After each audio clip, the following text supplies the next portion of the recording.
ज्योतिबा फूले का समाज, ज्योतिबा फूले का समाज, अगर ज्योतिबा फूले, राष्ट्रपिता ज्योतिबा फूले को पढ़ ले तो समस्या का समाधान हो जाएगा।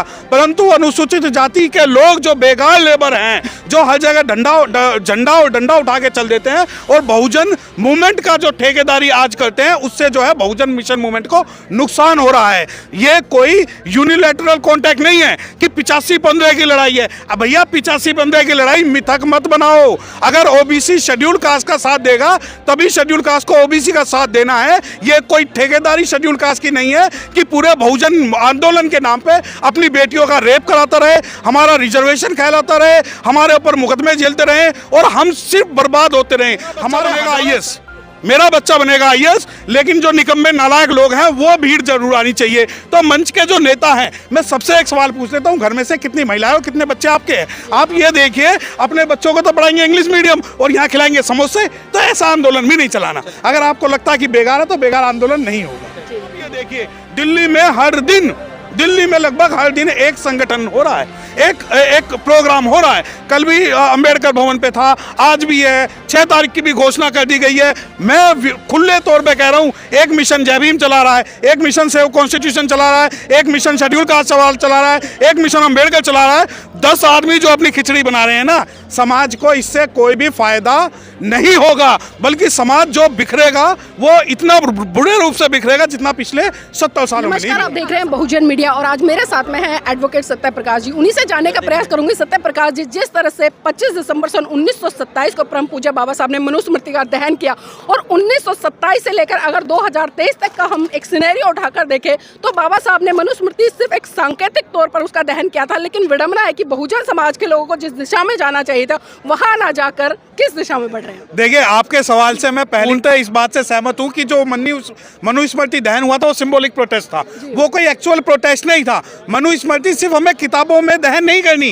क्या फायदा आप मंच पे बैठ के तो आप भाषण दे दो 4 घंटे का और घर पे जाके कुछ पूछने लग जाओ, तो ऐसा मनुस्मृति दहन नहीं चाहिए। सिंबॉलिक जलन में, सिंबॉलिक प्रोटेस्ट के अंदर और एक्चुअल प्रोटेस्ट के अंदर ये चाहिए कि आपको समाज की रूपरेखा तैयार करनी है। मनुस्मृति दहन सिर्फ इस वजह से नहीं करना कि ढोल गवार शुद्ध पशु नारी है सब ताड़न के अधिकारी, संविधान की जय सिर्फ इस वजह से नहीं करनी क्योंकि बाबा साहब ने लिखा है। आपको संविधान के जो प्रावधान है कम से कम उसको एग्जीक्यूट कराने आने चाहिए। मनुस्मृति क्यों दहन हो रही है? ये कोई फैशन शो नहीं है कि उन्होंने जलाई तो हम भी जला दें। यहाँ मनुस्मृति दहन जलाएंगे और वहाँ जाके नवरात्रे बनाएंगे, तो ऐसी उससे बढ़िया कि आप मनुस्मृति दहन ना करो। सिंबॉलिक प्रोटेस्ट होता है, जैसे बाबा साहब डॉक्टर भीमराव अम्बेडकर साहब ने काला राम मंदिर सत्याग्रह किया, महार सत्याग्रह किया। कुछ लोग आरोप लगाते हैं कि नहीं बाबा साहब भी तो वो काला राम मंदिर गए थे, तो वो सिंबॉलिक प्रोटेस्ट था।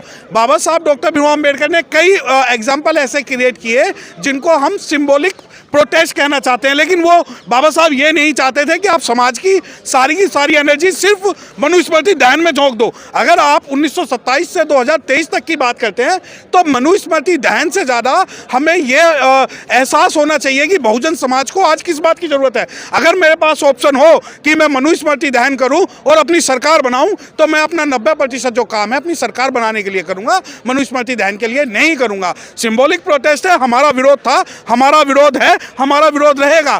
तथा कथित अम्बेडकराइट लोग 22 प्रतिज्ञाओं की फोटो भी लगाते हैं, मंच पे भी बोलते हैं, परंतु घर में जाके फिर वो उनके गले में तीजा वो ताबीज और माथे पे टिक्का और वो सारी चीज मिल जाएगी। तो ना तो हमें ऐसी 22 प्रतिज्ञाओं के पोस्टर की जरूरत है और ना ही मनुस्मृति दहन की जरूरत है। मनुस्मृति को द्वारा जीवित किया जा रहा है इस प्रकार? नहीं, आप बिल्कुल, मनुस्मृति तो उनके दिमाग में है ना। जो बाबा इनके समाज को गाली देते हैं, जो लोग इनके संविधान को कोसते हैं, ये उनकी गोदी में जाके बैठ जाते हैं। तो ये तो मनुस्मृति का जो है वर्तमान रूप है जो ज्यादा खतरनाक है। मनु ने तो ये लिख दिया था कि आप अगर श्लोक बोलोगे तो जबान काट दी जाएगी, सुनोगे तो तेल डाल दिए जाएंगे।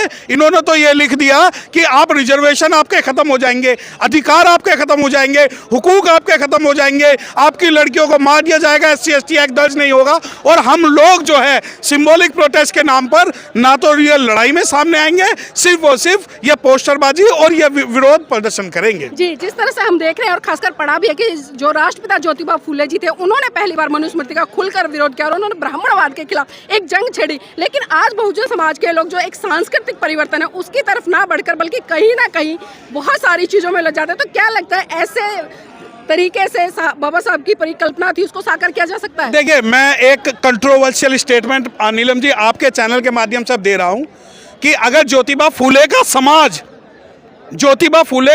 अगर ज्योतिबा फूले, राष्ट्रपिता ज्योतिबा फूले को पढ़ ले तो समस्या का समाधान हो जाएगा। परंतु अनुसूचित जाति के लोग जो बेकार लेबर हैं, जो हर जगह झंडा और डंडा उठा के चल देते हैं और बहुजन मूवमेंट का जो ठेकेदारी आज करते हैं, उससे जो है बहुजन मिशन मूवमेंट को नुकसान हो रहा है। ये कोई यूनिलैटरल कॉन्टैक्ट नहीं है कि 85-15 की लड़ाई है। अब भैया 85-15 की लड़ाई मिथक मत बनाओ। अगर ओबीसी शेड्यूल कास्ट का साथ देगा तभी शेड्यूल कास्ट को ओबीसी का साथ देना है। ये कोई ठेकेदारी शेड्यूल कास्ट की नहीं है कि पूरे बहुजन आंदोलन के नाम पे अपनी बेटियों का रेप कराता रहे, हमारा रिजर्वेशन कहलाता रहे, हमारे ऊपर मुकदमे झेलते रहे और हम सिर्फ बर्बाद होते रहे। हमारे हजारों सैकड़ों अनुसूचित जाति के लोग हैं जो आज बर्बाद हो चुके हैं बहुजन मूवमेंट के नाम पे। आप ये देखिए कि जब आप राष्ट्रपिता ज्योतिबा फूले की बात करते हैं, क्या कारण है? मैं तो दिल्ली की बात कर रहा हूँ, दिल्ली से बाहर मैं नहीं जाता, कि जितने भी मंच है 99% जो मंच है वो अनुसूचित जाति के लोग लगाते हैं, उनकी बात करते हैं। क्या कारण है कि ओबीसी संघ ज्योतिबा राष्ट्रपिता फूले को अपनाने से भी डरता है? और अगर एक आधा अगर मंच पे आ भी जाए ओबीसी कम्युनिटी का, तो वो पोस्टर छपवा देता, मैंने धोबी की लड़की से शादी की है जी। समझते हैं?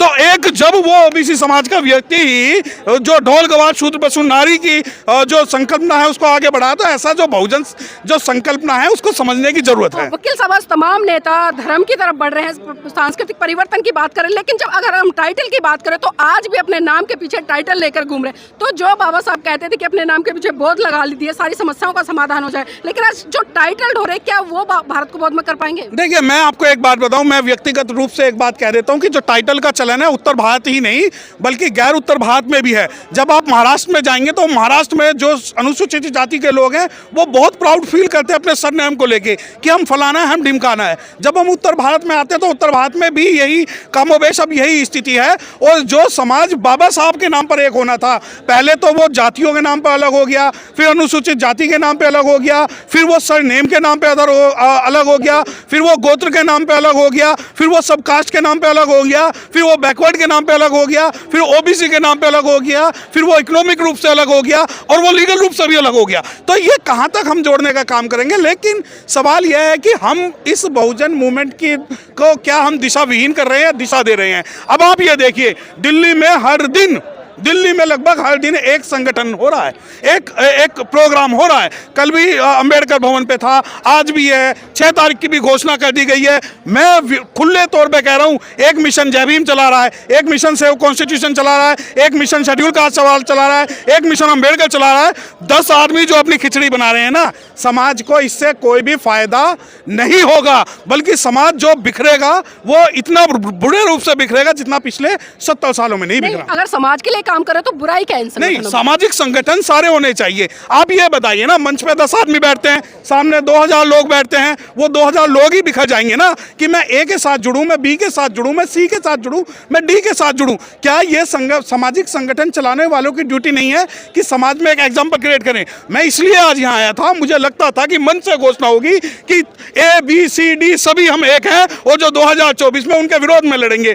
परंतु मैं व्यक्तिगत तौर पे बता रहा हूँ, कोई ठेकेदारी की बात कर रहा है, कोई ईवीएम की बात कर रहा है, कोई सरकार की बात कर रहा है, कोई तंत्र की बात कर रहा है, कोई भगवान की बात कर रहा है, कोई धर्म की बात कर रहा है, कोई जाति की बात कर रहा है। अरे जब तुम मंच पे बैठकर तुम इस बात की घोषणा नहीं कर सकते कि हमारा सामाजिक मूवमेंट, सामाजिक आंदोलन एक होकर चलेगा, तो ये सामने वाले लोगों की क्या गलती है? ये दिशा भी बहुजन समाज के तमाम नेता मनुवाद को गाली देते हैं, लेकिन जब हम कार्यक्रम देखते हैं तो वहां पर महिलाओं की उपस्थिति शून्य दिखाई देती है। और खासकर मंच की बात करूँ तो मैं मंच की भी बात देखिए, मेरी बात सुनो, मैं 2 घंटे अगर यहाँ पर भाषण दे रहा हूँ तो 2 घंटे घर जाकर अपनी वाइफ से कहूँगा पैर दबा दे, क्योंकि मैं आंदोलन करके आया हूँ। मुझे शर्म आएगी कि मेरी वाइफ नहीं आ रही। तो मंच की स्थिति हो या आंदोलन की स्थिति हो, मेरा बच्चा बनेगा आईएएस, लेकिन जो निकम्मे नालायक लोग हैं वो भीड़ जरूर आनी चाहिए। तो मंच के जो नेता हैं, मैं सबसे एक सवाल पूछ लेता हूं, घर में से कितनी महिलाएं और कितने बच्चे आपके हैं? आप ये देखिए, अपने बच्चों को तो पढ़ाएंगे इंग्लिश मीडियम और यहाँ खिलाएंगे समोसे, तो ऐसा आंदोलन भी नहीं चलाना। अगर आपको लगता है कि बेगार है तो बेगार आंदोलन नहीं होगा।